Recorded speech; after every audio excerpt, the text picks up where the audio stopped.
मेरा नाम अमित शर्मा है और जैसा कि आप जानते हैं कि आज भारत सरकार द्वारा आम बजट जो लोगों के लिए पेश किया जाता है वो पेश किया गया है और ख़ासकर टूरिज़्म सेक्टर के लिए बहुत अच्छी अच्छी स्कीम्स निकाली हैं। जैसे टूरिज़्म को कैसे प्रमोट किया जाए, वहाँ पर नए टूरिस्ट गाइडों को ट्रेनिंग दी जाएगी, जो एक अच्छी स्कीम है जिससे युवाओं को रोज़गार भी मिलेगा। आने वाले समय में 4000 से 5000 के करीब ई बसेस जो हैं वो सरकार देने जा रही है और ख़ासकर जम्मू कश्मीर को इस बार ज़्यादा पैसा मिला है। मुझे लगता है कि डेवलपमेंट के रिलेटेड अगर कोई इश्यूज़ हैं तो 20,000 करोड़ रुपए का, जैसे हमने सुना है कि इस बार ज़्यादा जम्मू कश्मीर को मिलेगा। तो जो हमारी सरकार जम्मू कश्मीर की बोलती रहती है कि हमें पैसा नहीं मिलता है, तो सरकार ने खासकर जम्मू कश्मीर के ऊपर बहुत अच्छे खर्च जो है वो दिया है। और बहुत सारी चीज़ें, जैसे मैंने पहले भी बताया कि हर डिस्ट्रिक्ट हॉस्पिटल की कैपेसिटी बढ़ाई जाएगी। कैंसर की, डायबिटीज़ की जो है वो दवाइयाँ वो सस्ती हो जाएंगी जैसा सरकार ने कहा है। और हर डिस्ट्रिक्ट लेवल पे गर्ल्स हॉस्टल बनेंगे, जो बच्चे दूर दराज इलाकों से जहाँ पर पढ़ने आते हैं तो उनके लिए भी ये एक सुविधा है। और बहुत सी जो स्कीम्स किसानों के लिए हो गया, जहाँ आर्टिफिशियल इंटेलिजेंस के ऊपर हो गया, वो भी सरकार ने बोला है कि आर्टिफिशियल इंटेलिजेंस के ऊपर जो है वो ट्रेनिंग बच्चों को दी जाएगी कि आने वाला समय जो है वो आर्टिफिशियल इंटेलिजेंस का है, तो इससे युवाओं को रोज़गार भी मिलेगा। नए कॉरिडोर्स जो है, हाई स्पीड कॉरिडोर्स रेलवे के बनाए जाएंगे, जो टूरिस्ट स्पॉट्स हमारे हैं उनको कनेक्ट करेंगे, जिससे लोग ज़्यादा से ज़्यादा और कम समय में वहाँ पर पहुँच सकें। तो इससे टूरिज़्म सेक्टर को भी बढ़ावा मिलेगा और जो लोग उन एरियाज़ में रहते हैं उनको भी रोज़गार जो है उनका भी रोज़गार बढ़ेगा। तो मुझे लगता है सरकार ने एक अच्छा बजट पेश करने की कोशिश की है जिससे आम नागरिक को बहुत फ़ायदा मिलेगा। मेरा नाम राजकुमार है। मैं पिछले कुछ सालों से पर्यावरण संरक्षण के जुड़े सभी मुद्दों के ऊपर काम कर रहा हूं और इस बार का जो यूनियन बजट 2026 पेश हुआ है, ये जम्मू कश्मीर के लिए बहुत ख़ास है।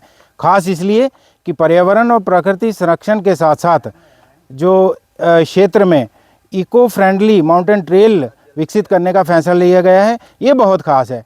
इससे स्थानीय युवाओं को टूरिज़्म की ओर से इको फ्रेंडली टूरिस्ट गाइड के तौर पर ट्रेनिंग दी जाएगी, जिससे उनके लिए इको टूरिस्ट गाइड के तौर पर रोज़गार के नए अवसर पैदा होंगे। ये बहुत ख़ास है। और साथ ही जो जम्मू कश्मीर क्षेत्र के अलग अलग हिस्सों में बादाम और अखरोट की खेती करने वाले किसान हैं, उनकी इस खेती में भी विकास करने की योजना बनाई गई है। उससे उन किसानों की जो आर्थिक स्थिति मजबूत होने वाली है। और एक विशेष बात और है, जो लेह पैलेस है उसको सांस्कृतिक टूरिज़्म के तौर पर विकसित करने का फैसला लिया गया है। ये बहुत ख़ास है और इससे क्या होगा, टूरिस्ट तो बढ़ेगा ही, साथ ही वहाँ के जो स्थानीय लोग हैं, वहाँ का जो क्षेत्र है, वहाँ पर जो उनकी आर्थिक स्थिति मजबूत होगी। और कुल मिलाकर इस बार का बजट पर्यावरण संरक्षण, रोजगार और स्थानीय विकास तीनों को साथ लेकर चलने वाला है, इसलिए ये जम्मू कश्मीर के लिए ख़ास है। देखिए, मेरा नाम रुमेल सिंह है और मैं रियासी डिस्ट्रिक्ट का लोकल हूँ। आज सुबह जब बजट सेशन 2026-27 जो निर्मला सीतारमण जी ने पेश किया, अच्छा बजट है और कह सकते हैं कि पिछले बजट के मुकाबले पर स्टेट को 2000, जैसे जम्मू कश्मीर को 2000 करोड़ एक्स्ट्रा फंड्स दिए गए। दूसरा नंबर, खासकर जो हमारी मातृशक्ति वुमेन एम्पावरमेंट को बहुत बड़ी सौगात मिली है। आप देख सकते हैं कि हर डिस्ट्रिक्ट में अब हॉस्टल्स बनेंगे उनके रहने के लिए।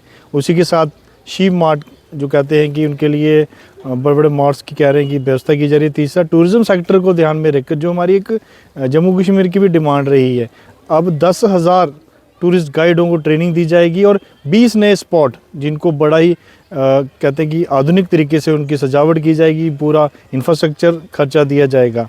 और इस बजट में बहुत ही अच्छी चीज़ें आई हैं। आप देख सकते हैं कि जो नॉर्थ ईस्ट जो कहते हैं कि वो वाला इलाका, पूर्वांचल, पूर्वी, उनके लिए कहते हैं कि स्पेशल कॉरिडोर की बन रही है और ख़ासकर एमएससी के लिए बहुत ही अच्छी सुविधाएं दी जा रही हैं।